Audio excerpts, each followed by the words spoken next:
If you live in the foothills and the high country, you're accustomed to being the first to welcome the next storm.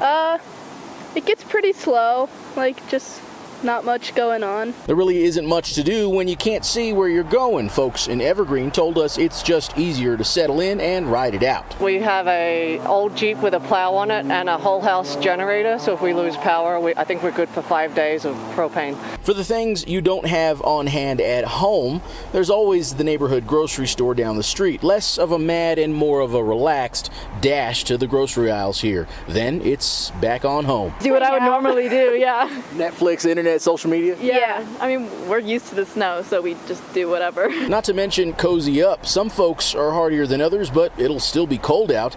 Up here, if you forgot the eggs, there's no worry. We don't. We eat what we have. We're pretty well prepared, though. Not that stressed about it. What if you need to get to the city? I guess you like don't. Yeah, I guess we don't. Close. Yeah. If you are going to go out in your car, you should definitely have water. You should have external battery packs so you can charge your phone, and make sure people know where you are and where you're going.